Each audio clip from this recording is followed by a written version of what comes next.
Number 1. I don't remember if I ever had an imaginary friend as a child, but I had an old friend of mine who did. Honestly, this is a pretty damn creepy story from what I remember of it. Friend stays up late at night as a child, secretly plays Game Boy, reads books, typical kid stuff. He hears this tap, tap, tap at his window. Looks over and sees a man standing outside and looking in at him. Man is void-looking, kind of. So dark they blend into the shadows. Friend gets terrified and stares at the man and gets ready to scream. Man smiles, showing off a perfectly white set of teeth. Tells friend to not be afraid and shushes him. Doesn't ask to be let in, but just wants to talk. Friend talks to Void Man and continues to do so throughout the rest of his childhood. Man shows up on random nights, sometimes multiple nights in a row. Eventually reveals his name is Mr. Scarecrow. Friend has fun talking to him through the window. Was never afraid of him because of his big white smile. Don't remember the rest since this was told to me a decade ago, maybe a little more. But I do know that Mr. Scarecrow eventually stopped showing up as my friend got older. My friend was convinced it was paranormal and not a real person or a hallucination. It's weird since all the dude wanted to do was talk. He never asked to be let in, and he never asked anything too personal. Number 2. Be me. Age 8 in China. Go through literal 6-month phase of being haunted by ghosts. Can't see their faces, just shadow people. Cannot sleep for 6 months. Can only sleep noon to evening when it's still sunny out. Basically screwed up mentally. Parents dismiss my issue as wacky childhood bullshit. Start to develop serious health issues due to lack of sleep and constant anxiety. Mom's had enough. Seeks out Buddhist shaman for help. Slips a spirit paper ward card behind my back one night before bed. Middle of night. Can't sleep as usual. Suddenly, intense burning sensation. So hot I could barely stand it. Imagine embers on your back. It's the card. Get up from the pain. See a spirit beside my bed smiling gently to me. Never saw ghosts after that. Later, Mom tells me that my cousin also sees ghosts. Turns out he can see their faces, well, I can't. If I knew what I knew now, I would have scientifically investigated this, but at the time I was too screwed up to think that a scientific method made this phenomenon, and to ask my cousin questions about his own experiences and how he dealt with it. Ghosts and spirits are real, but most people aren't attuned to them.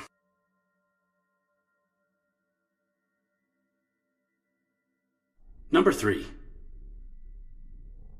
Spent 5 months in New Jersey in grandparents' house while parents were in a rough transitional period. House was in the Pine Barrens. Nearest town is a 30-minute drive. The house was big and old. The area had a lot of moss and there was a stream in the back. Lots of turkey and deer and frogs croaked at night. Slept in an unfinished spare room on the second floor. Mostly read books to avoid grandparents who were mostly unpleasant people. I remember 6 adults in the house.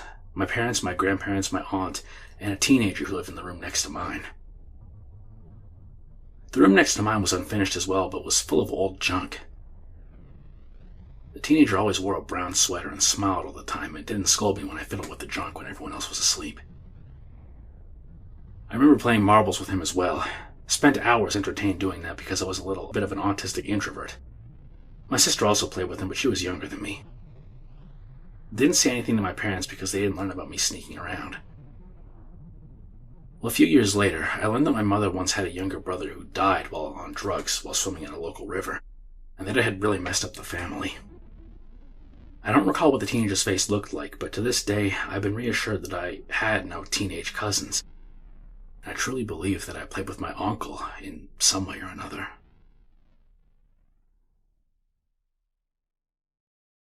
Number 4. Be me, 12 years old. Parents work all day long, so I'm pretty much always home alone. Hear a loud, wet noise in the bathroom. 13 p.m. Walk slowly towards it, almost shitting my pants. Open the door and everything seems fine. And then, notice this big black circle thing on the ceiling. The black spot's wet, and I don't know how to explain it, but it was like the water was falling backwards from the bathroom floor up to the ceiling. What the shit? I checked with my hand, and yeah, the water was falling up from the floor. I feel a weird chill and nope the hell out of the bathroom. Check clock. 5 p.m. I spent 4 hours inside the bathroom. Go to my room and wait for my parents to come home. When they get home, the bathroom's normal and no weird dark spot, no water falling backwards, nothing. I'll never know what the hell happened and why I spent 4 hours inside of a bathroom.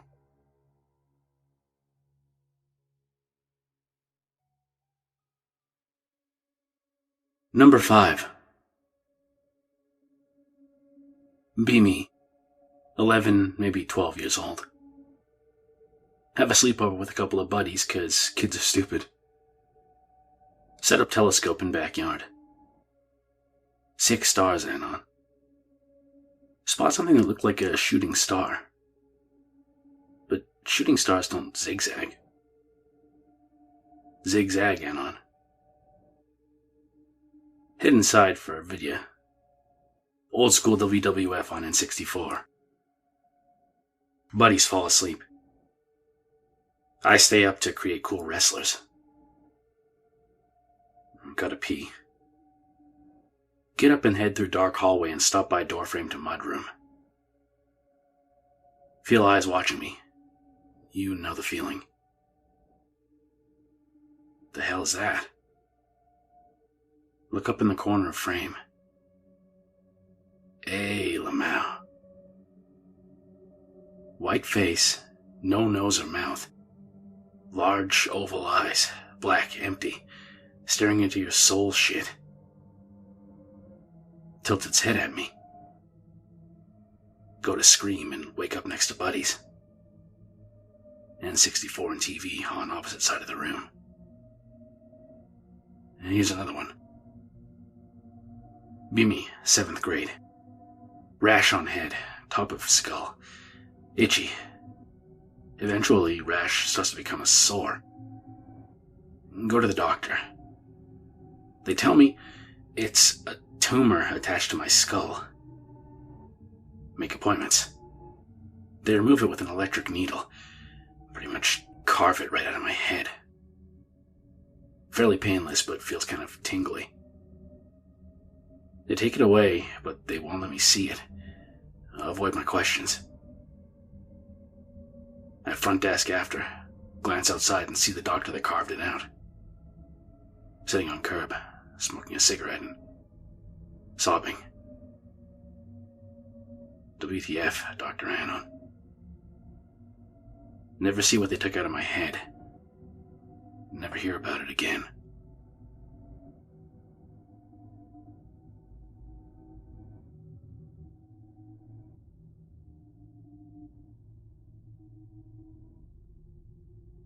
Number 6.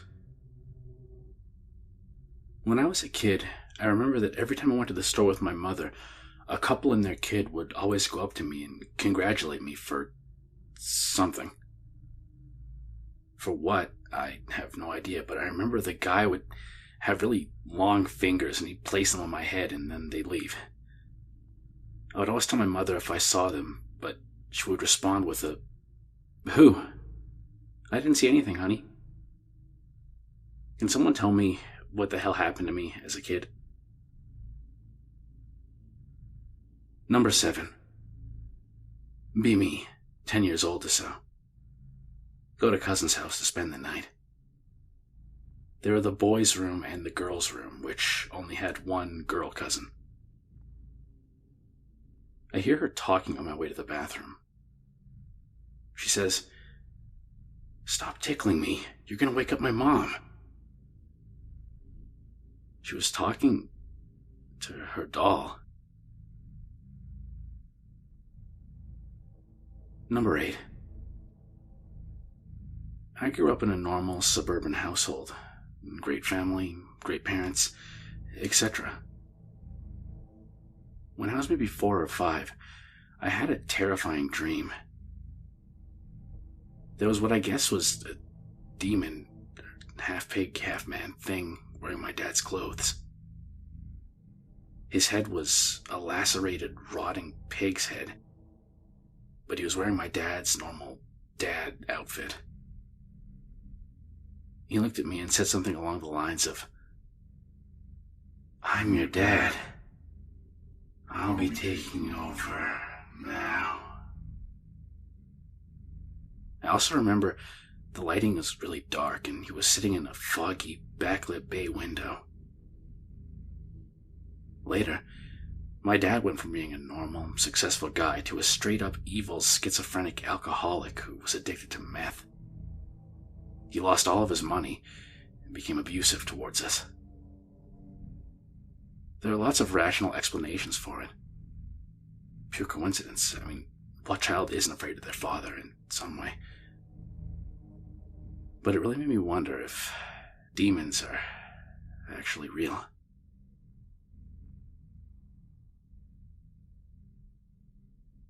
Number 9.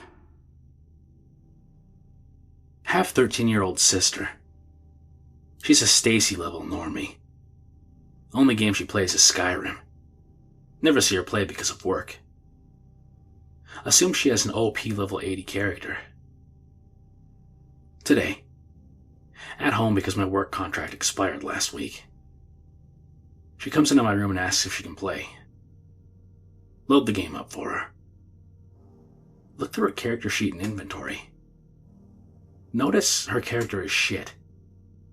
Level 6 with a basic steel sword. Her only good skill is sneak. Also notice her inventory is filled with generic clothes, rings, and necklaces. She hasn't even started the main quest. The only thing of note is that her character is a vampire. Ask her WTF she's been doing this entire time. Doesn't respond. Looks through her book bag instead. Pulls out her laptop. Opens a Word document. Okay, name a city in Skyrim. Riverwood. That's not a city, but okay. She fast travels into Riverwood. First NPC she runs into is Sigrid. She'll make a nice target. Huh? This is what I do. I kill people in this game. For the next 2 hours, she stalks Sigrid from the shadows. She's constantly typing notes in her laptop. She writes down where Sigrid is at a given time. She writes down who she talks to, what she talks about, and what chores she does. Eventually, she predicts a time and location where Sigrid will be isolated. Tells me every other day at dawn, Sigrid treks down to the village outskirts to collect water. Her schedule for collecting water happens to overlap with a guard change, so Sigrid will be alone. Sigrid shows up as expected. Sister sneaks up behind her, waits an agonizing minute, and then kills her. Loots Sigrid and takes her cloak. Dumps Sigrid's corpse into the river. Watches Sigrid's body floats away. My face went. Realized those generic garments and jewelry pieces in her inventory were mementos of her victims. Is my little sister going to be a serial killer when she grows up?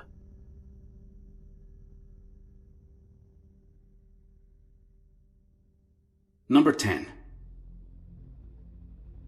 This isn't paranormal, but it happened to me. Be me, early 2000s. I'm 6 years old at Chuck E. Cheese. I'm walking with my mom, holding hands with her. We're around the crowded area with a lot of kids roaming around. I get distracted, sort of in awe, taking in the moment. I let go of my mom's hand for a bit, and I hold it out, holding it again. I walk with her and look up, but it's not her. A man who's fat, heavy, and old, wearing glasses and a plaid shirt, is there, and he's just grabbing my hand. I let go and walk back to my mom, who's a few feet away. My innocent child mind just thought that it was a funny mistake. I don't even mention it to my mom, and we continue exploring together. This story unnerves me a lot, and it didn't really click how screwed up it was till I got older. I got really lucky.